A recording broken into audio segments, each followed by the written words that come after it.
Estonia.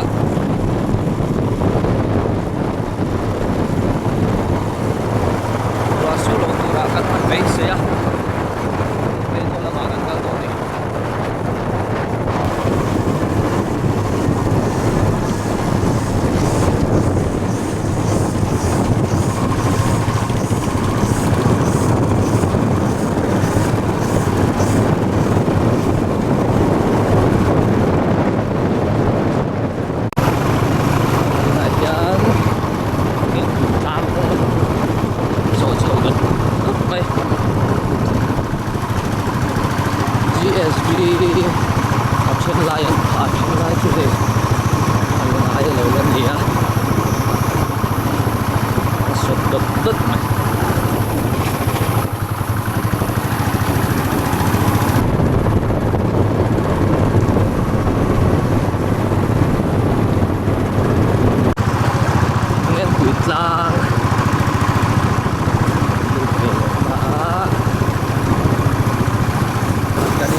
Xe liệt thôi thì tao mua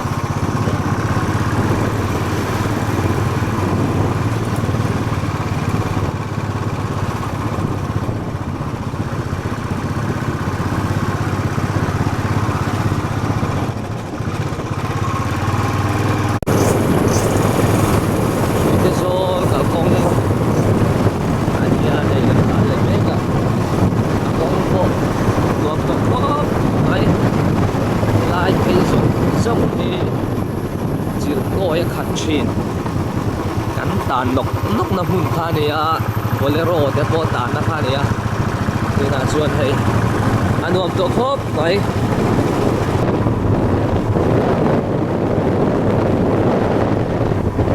ne ka le bia ka le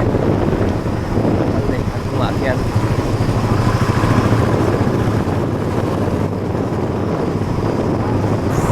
wa chat tram kan be se ya tán xe lắm nghe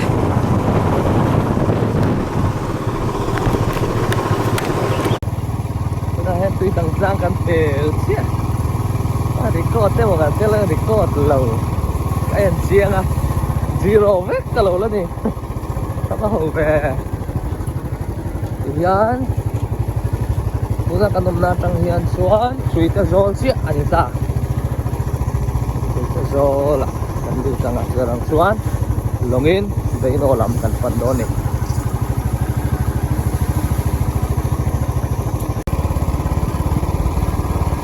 vitezol kan phong chep rồi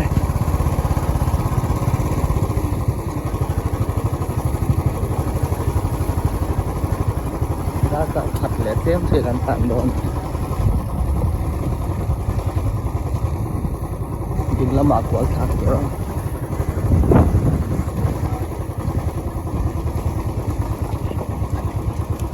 new tùy tăng suốt là màn hình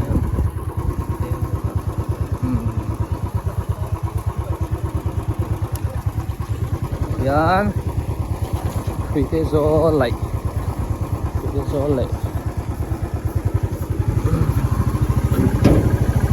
à vậy là mạ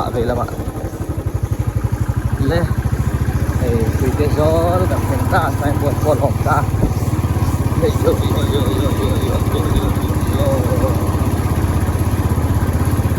rồi xuống cần lúc con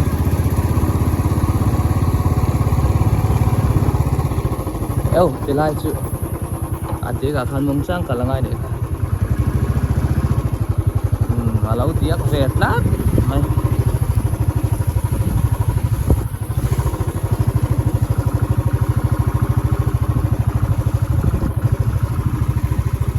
nung lam phơi ngen din hồn ó lâu là đón để đinh lắm đấy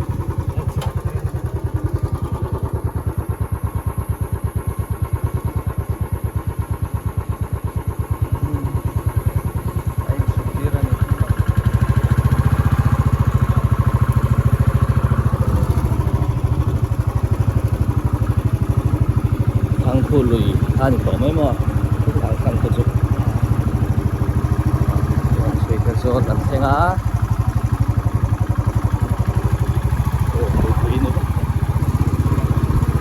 xuống này tổ là nhá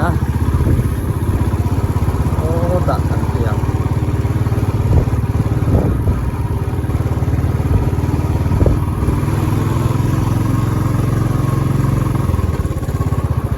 cái gió khó xuống ạ cái này cầm lụt ra này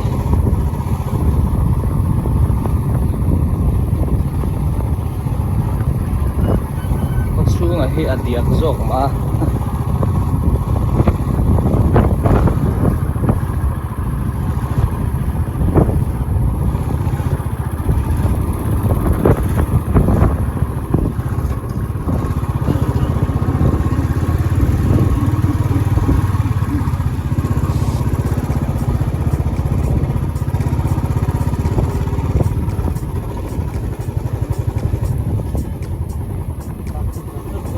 bây giờ sao rồi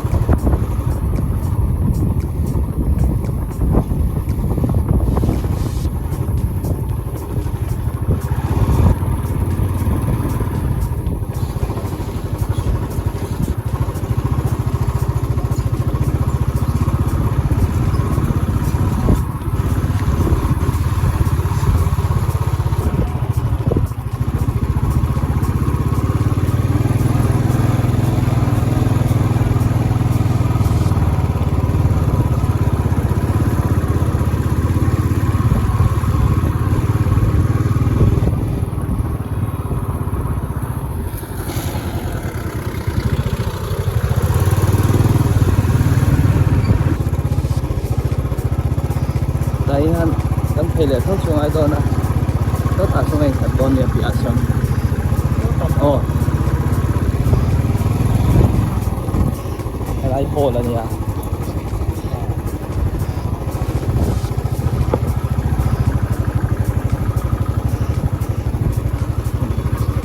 sẽ lại in pin cả xong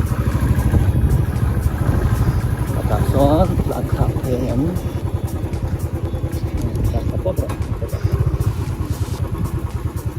lê cầm thanh ta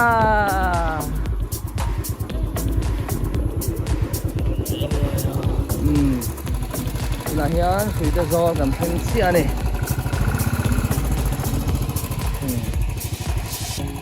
cầm thanh hóa khóc mày thì hiền tại bay cầm đàng à toàn lùi ra mạng phần đồ này rồi pui nu tên là đâm em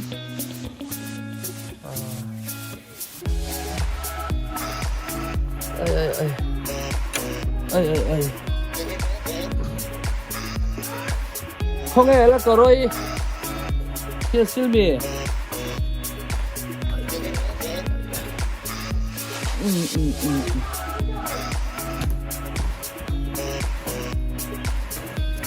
thôi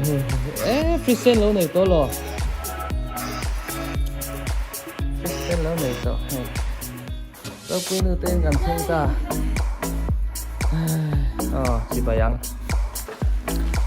tu nak hian lùi lắm cần phần đó nó phần mét rồi phần lùi lắm cái cần phần ha cái là ngã cái chuan dark car sun level kan soang anh tin ngàn lâu tí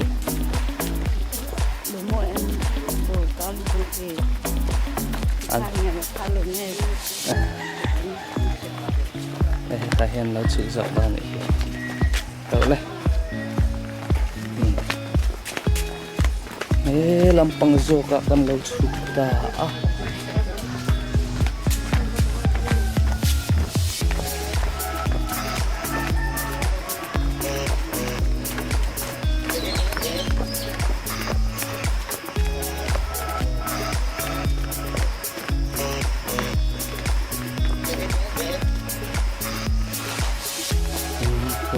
chưa lắm quá tổ mấy cho mình cắn tàn đòn cắn linh đô này sầu rong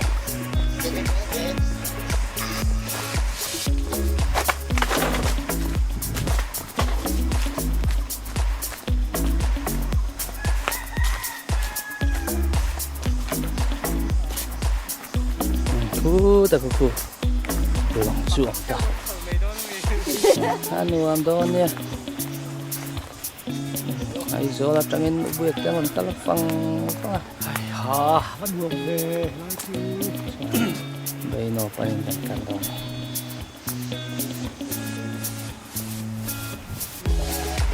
250 GB về lo mo cái camera hiện ada gray về đó